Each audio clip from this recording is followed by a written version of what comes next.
What I love most about Jim Fisher is that his faith is steadfast. Not only that, but he was married to a former nun. His name is Jim Fisher. I'm Tommy Pippins, and this is a great show we feel in terms of offering up inspiration and encouragement for your faith journeys. That's our prayer. My Faith with Homer and Pip were produced by Brent Young. And Homer had the idea with the Holy Spirit. We started back in 2019. Pray to continue to keep it going for a long time to come. Homer, Jim Fisher, kick it off as you always do, my friend. I Well, have the same question, but I can't help but think married to a former nun. That's a t-shirt. But my fascination is not just your faith. My fascination is always also where people start to tell their story. So, Jim, choose well, and uh, start where you wish. my story begins in a small community in Manitowoc County, which is where I grew up. Um, I grew up with parents who didn't get to high school, and that was not uncommon back then and in that area. Uh, but I I had I had a mom. Well, and actually, her mother, my grandmother, who were the best examples of saints that I could imagine. And uh, we were a small community that grew up around a Catholic church. The Catholic Church was the center of activity, it seemed. And so our faith was important from the very beginning. Went to a Catholic grade school, and then moved on to public high school and so forth. But our mom, and I have a sister. Our mom was the best example that we could come up with as a saint, and we were very lucky that way. Um, Both my sister and I used education to get out of being relatively poor, and but we had a lot of encouragement from our parents, and uh, I went on uh, to UW Madison for a first degree. Worked for a bit as a CPA. Now, wait a minute. I got to interrupt, unless I'm missing. We had my faith, but my favorite question is when did it become your faith? Not your parents' faith, not your family's faith, but your faith. And maybe it was after the schooling information you gave us, or was it before? It, I would say it became my faith as I left high school and moved on to Madison to go to school. And it was then that I uh, very quickly picked up on prayer for important school items.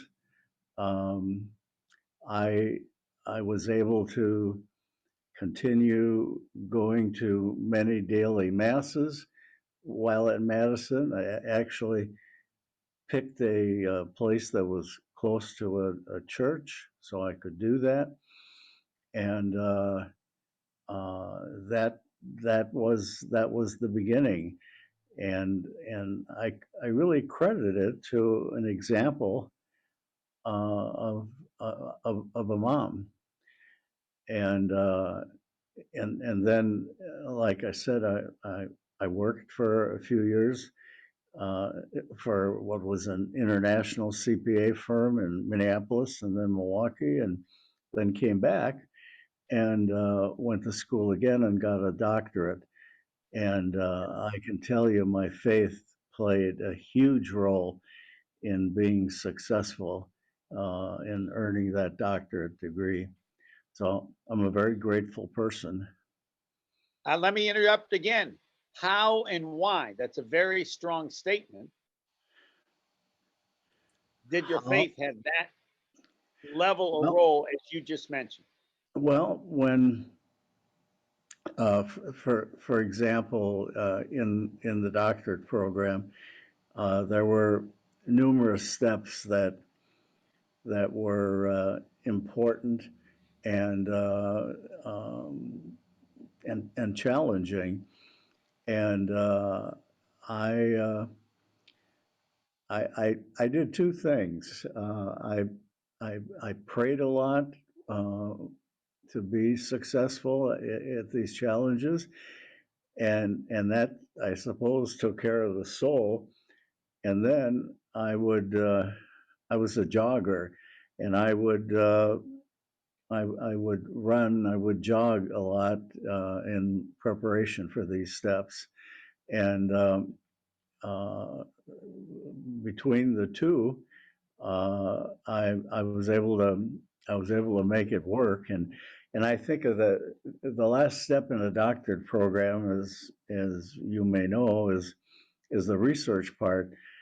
And I didn't feel I was very good in that aspect. I wanted to teach. I was a teacher, and some of my colleagues never completed that last stage, and that I thought was a crime, to go that far and not finish. And boy, I prayed a lot. I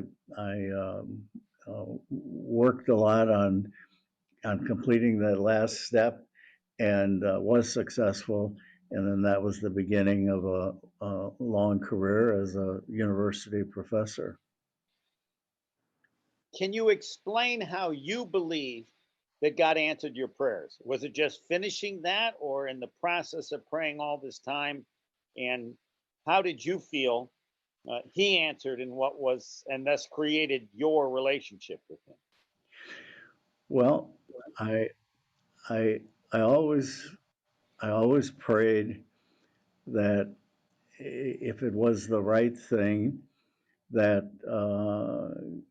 God would help me find a way to be successful.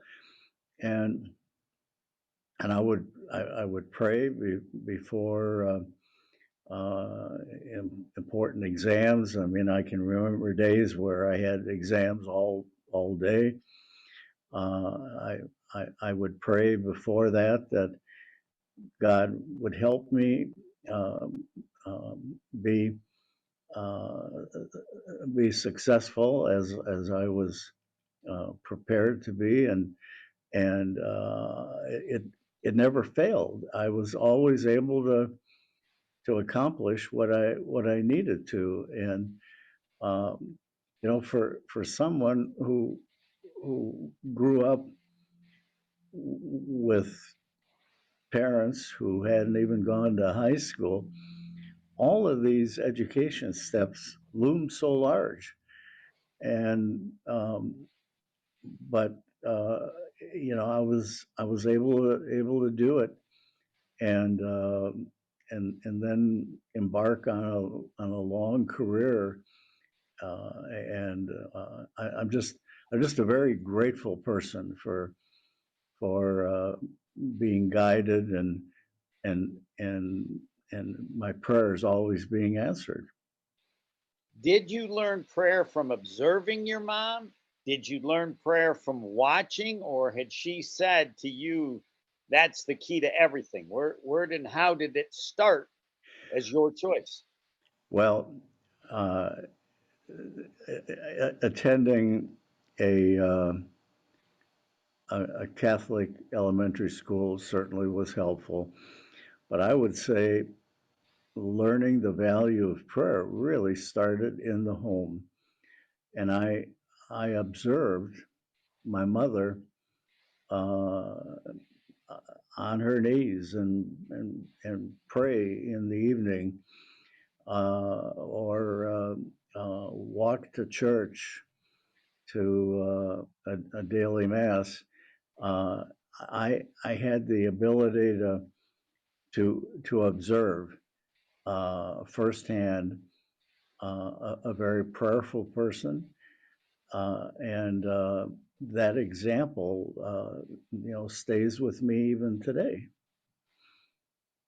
Did you ever have a moment where you went, God, come on, you got to do better than that. You're not answering my prayer. I'm not sure there is such a story. Well, uh, I honestly, I don't remember. Uh, I don't remember failures that way. I'm well. I when I went back to school after a few years absence, and that was the first year of graduate program. I do remember uh, in in a um, uh, in a math class, my first exam, I got a D, and it sure was an awakening, and I prayed even harder, and was able to do better, and in effect come through okay. So that one always sticks in my mind. But boy, anything significant, anything important, God was there, and never failed. I Uh, know this isn't my faith, but it's my curiosity. You married a former nun. At what point did you find out she was a former nun? I've never met anyone in my life was married to a former nun.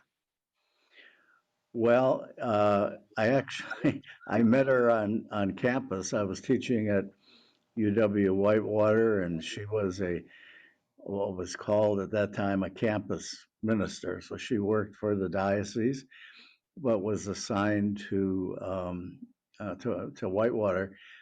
And I actually, her and the students did a car wash, and uh, a, uh, a priest by the name of Father Charlie, who became a friend of mine, clued me in about her, and told me that she would be joining the students and washing cars, and so I made a point of getting my car washed right at that at that time, and we met, and Father Charlie, who was a friend of hers, they worked together on campus. He he found some other ways for us to meet, but that was the beginning. That was the beginning. And And and and and we did get married, and when did she tell you she was a former nun? oh, I knew that immediately. Oh, okay. He had clued me in that was her background, um, uh, and actually she came from a family of three. She had two sisters, so there were three of them who had been nuns, and all of them had left the sisterhood, and struck out on their own, uh, and that was a time when I guess that was happening. So no, I knew that immediately, and to me that was a good recommendation. Uh, I felt she, at least at one point, had committed herself to God, and I took that as a very favorable thing. Um, You're a much thinking, nicer person than I am, because I would have said for the rest of my life, my wife gave up God for me. But I don't know well, that you would ever say that. see, I met her some years after she had left the sisterhood, so Yeah. I don't feel I had any role in that. I felt I was just taking advantage of an opportunity that was presented to me. Um, thinking of her and our marriage, we discovered early on that uh, we couldn't together have children, and boy, I was somebody that really wanted to have children, and so uh, this was a time when it was hard to find adoptable children. And we were a bit older. We didn't want to be in a long line waiting. So I set on this idea of looking around to find unwed moms who would be looking for a good family to adopt their babies. And so I contacted medical doctors. I contacted clergymen, uh, uh, even a judge. Uh, I, we went, and a lot of this was me. We went various uh, places, and actually found three three situations where uh, uh, unwed moms were willing to consider us as parents, and two of them actually followed through, and so we adopted two babies, kind of right out of the got them right out of the hospital, and one of our sons is mixed, and the other one is Caucasian, and we feel very lucky, and I'll tell you, we prayed a lot. I prayed a lot to find those babies.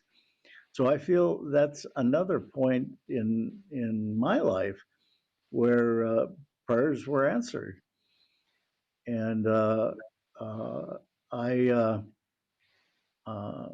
our children now are have their own children, and again, I feel very lucky, and prayer in my mind played a big role.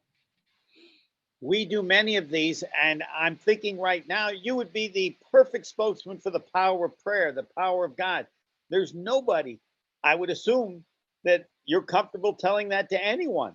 The impact and all the things that have occurred that you believe in a huge part are because of prayer. And I assume I'm right about that. Oh, of course, and I'm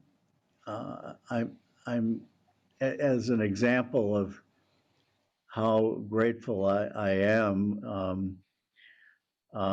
Sometime back, well, my background, I'm a CPA, I'm a tax person, and I understand taxes very well, and I over the years, uh, having studied accounting and finance, I've been fairly successful in investing, and I'm old enough to have been around when this thing called an IRA got started. And in the beginning, it was just a traditional IRA, and I uh, saw the value of putting money aside and growing tax free, and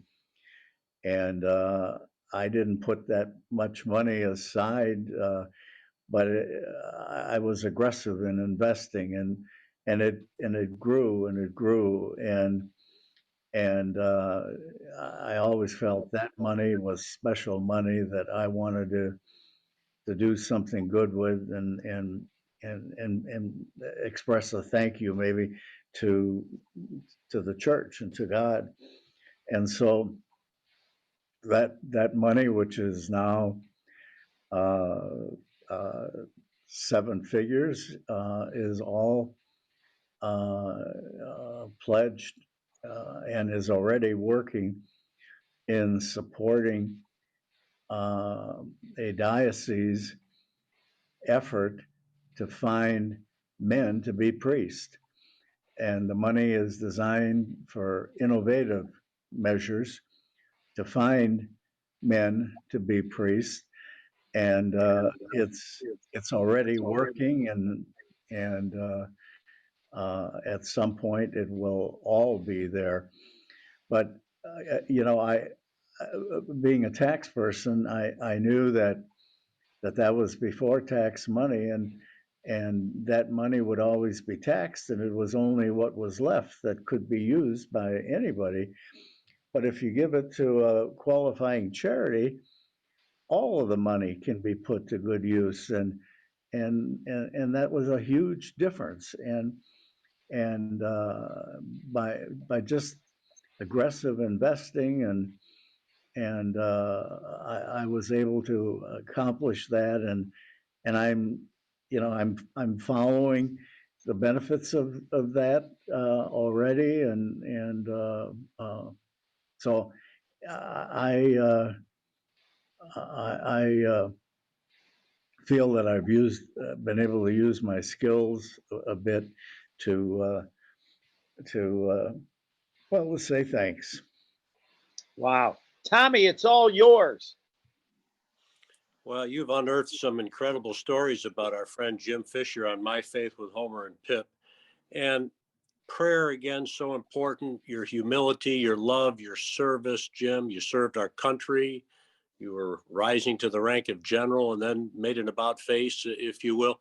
I want to go back to your marriage and ask, with great respect, the marriage fell apart, did it not? Or would you mind talking about that around the perspective of your faith at that challenge time?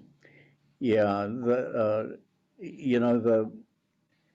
the one negative in my background is that, and that loomed very very large, and that happened at a time when I was living in Whitewater, and I was very involved actually in local government.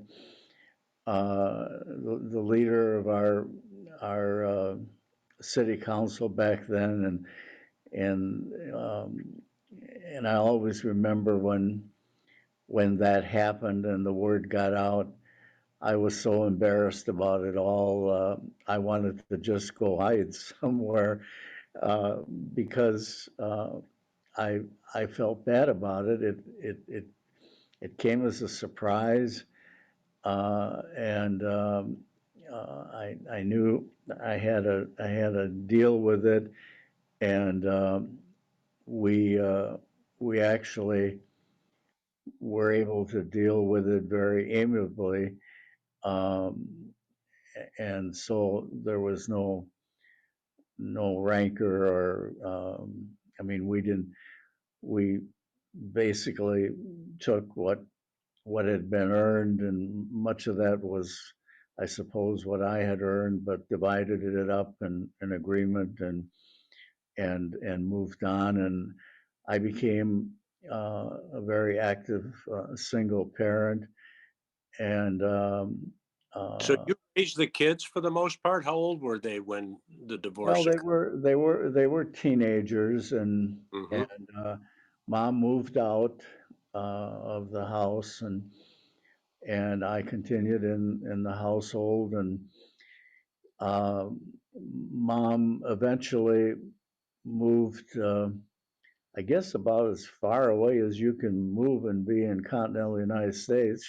She moved to Portland, Oregon, and I became, and to this day am the active parent with kids and grandkids, but mom still comes periodically and visits. Jim, But were you angry with God, if I may interject, at that time? Things seem to be going so very well and answers to prayers. Um, again, if no, I you're I I I like, I wouldn't say that.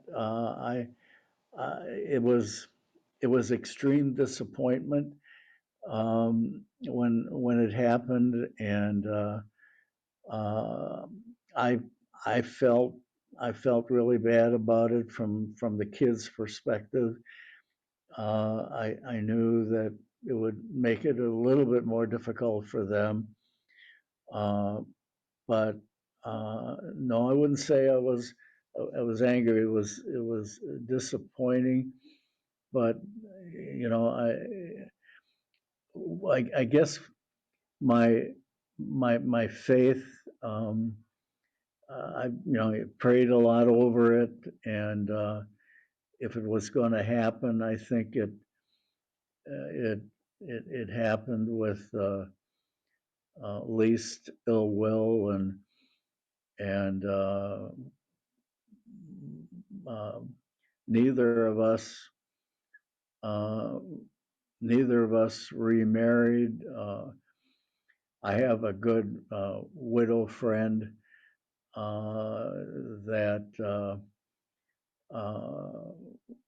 I have known for lots of years, and we each have our own families, and um, uh, but yeah, it was a tough tough time, particular for the kids, and I but what really helped me get through it was uh, faith in God, and a wonderful job, and a lot of support from family and friends, and you move on.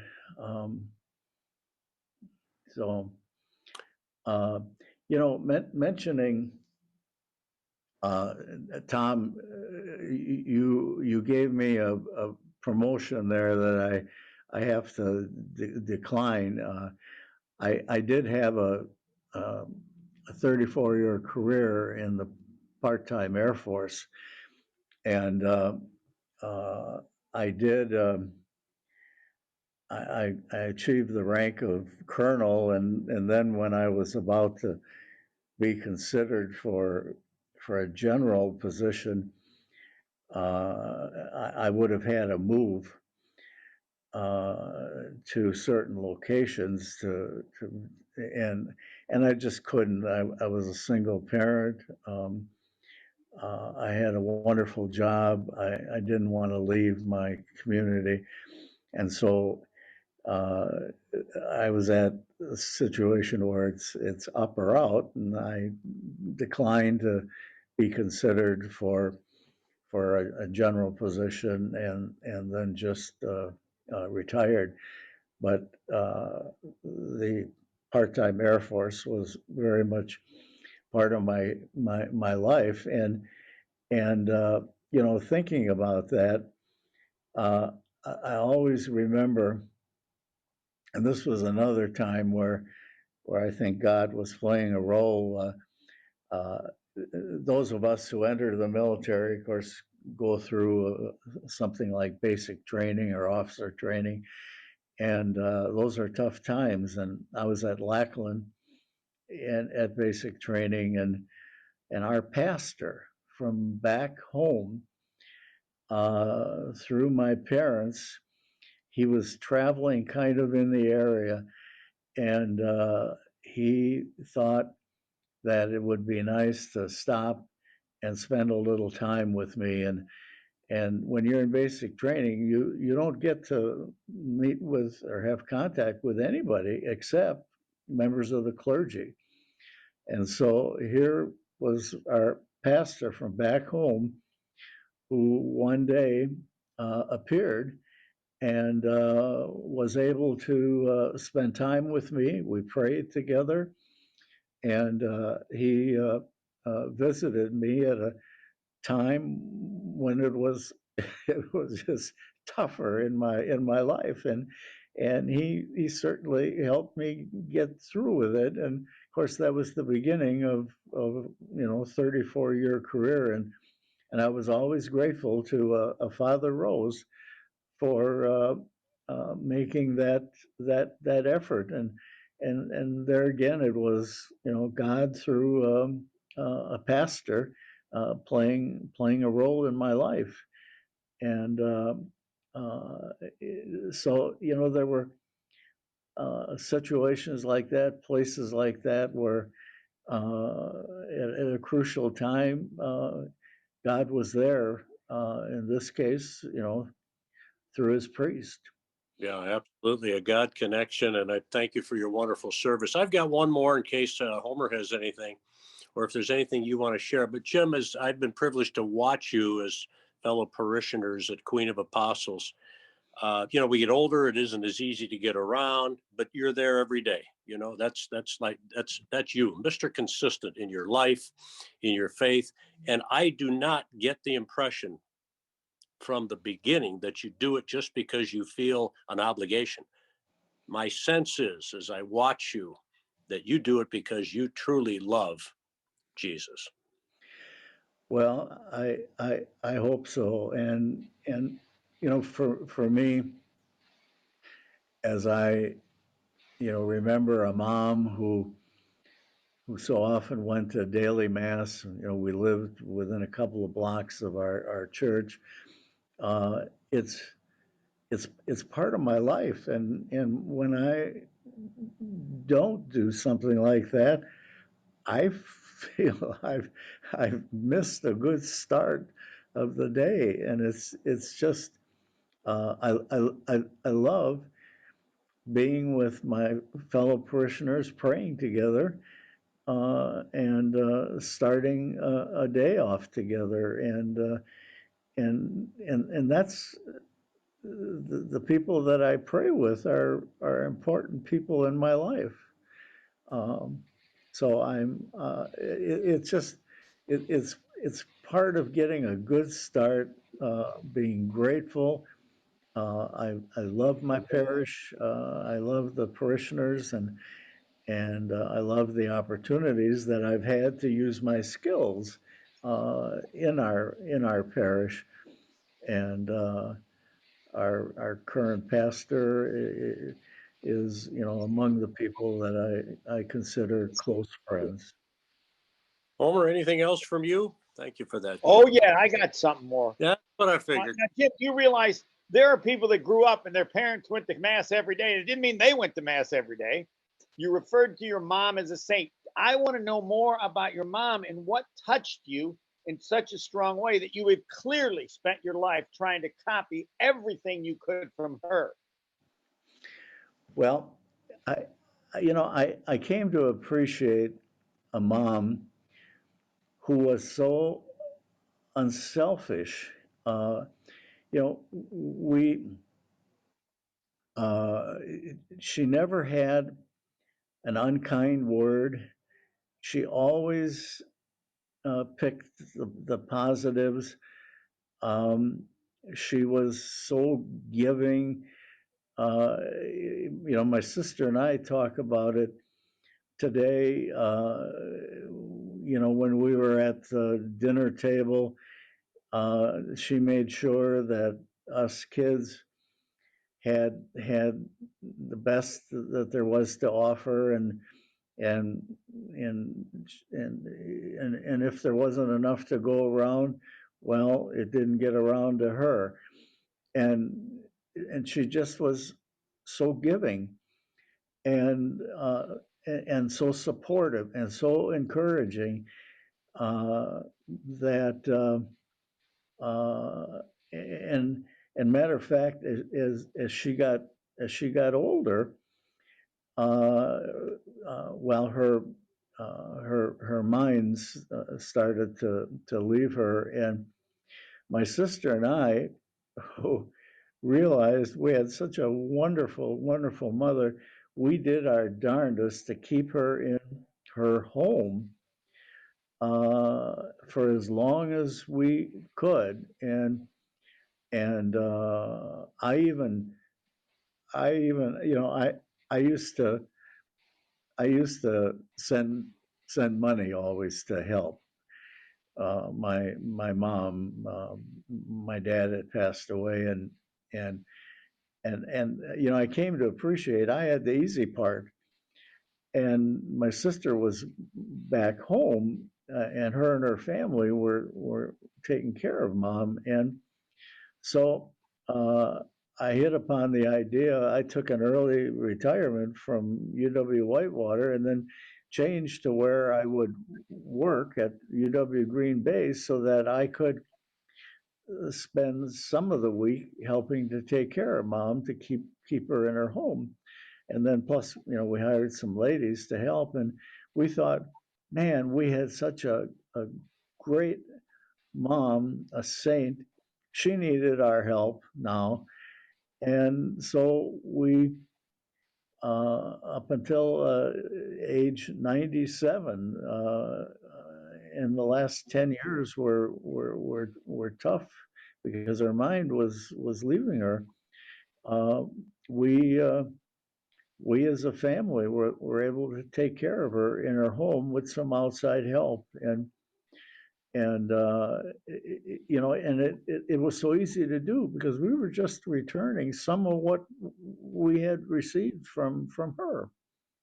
All right, Uh, hold on. I got to know more. So, did she have tips? I want a book about her life. Jim, here's the key to life, or this. She had to tell you things, did she? And that you held on to her or not? say that again. Did she give you things growing up? Look, this is the key to life, or this is what you need to do, or this is what you need to be successful, or did you just observe her? Well, a lot of it was observing, but she would, one of the things that she would tell us, and I always remember that, she would say, what you give to the poor or to the Lord, you're going to get back many-fold. You're going to get way more than that back. And she would remind us of that so often. And then she would do it herself because she had very little, and she would give uh, to uh, to the missions small amounts, and so she believed it, and she would pass that on to us, and I think both my sister and I have carried that with us. Um, we we saw by example. We saw by example, uh, and believed in it, and still do. All right, Tommy, it's all yours now. That's what I needed. What an amazing woman, huh? What a reunion, Jim, you'll have uh, when you get to heaven someday.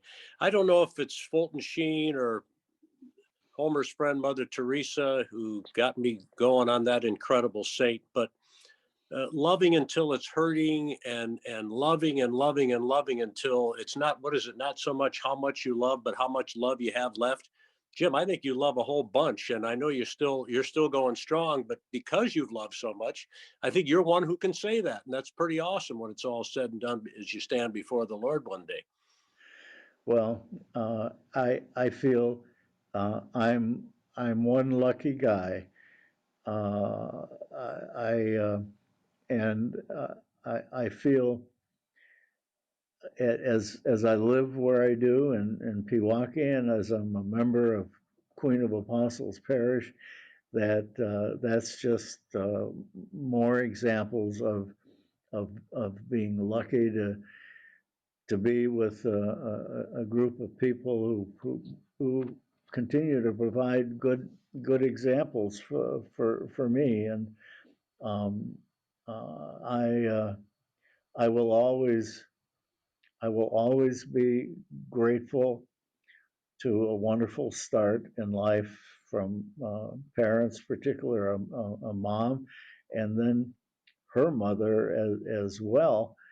Uh, and you know, thinking one more aspect of my mom, my mom, before she married, ran a small farm. Her dad was not well. He was sickly, and so uh, my mom was the sister who took charge, and you know she wound up milking cows and plowing the fields and uh, set quite an example of hard work early on, and was really a remarkable woman for that as well, way back in her beginning.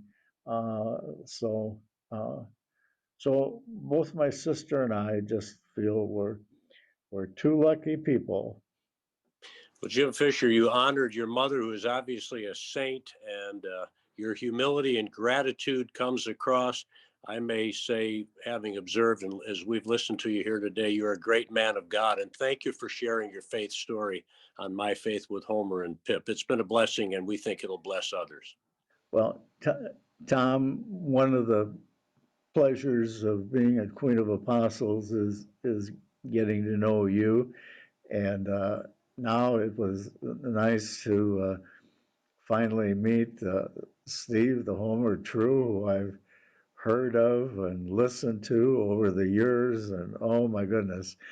Um, and uh, Steve, you haven't lost that fervor, that sense of humor, and I know you're still working, and it's got to be fun to be in the position you are with Marquette this year.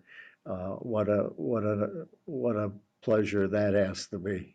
And I'm a real fan of your Marquette's coach. I always liked him, and it's got to be fun to follow that. I think we could maybe delve into a podcast about Marquette basketball too. It's been just wonderful to be together. Thank you again, Jim Fisher. God bless you. And thank you for sharing your faith on My Faith with Homer and Pip. So for Jim Fisher, for the aforementioned Steve, the Homer True, I'm Tommy Pippins. Our producer has been Brent Young. We hope and pray every week that these faith stories, these wonderful people such as our brother Jim, will help you in your own faith journey as we go to and through the cross. No matter what's going on in the world, the victory, as someone said to me, I've read the last book of the Bible, we win. Praise be to God. Take care, everybody. God bless you, and see you next time. Yep. Goodbye.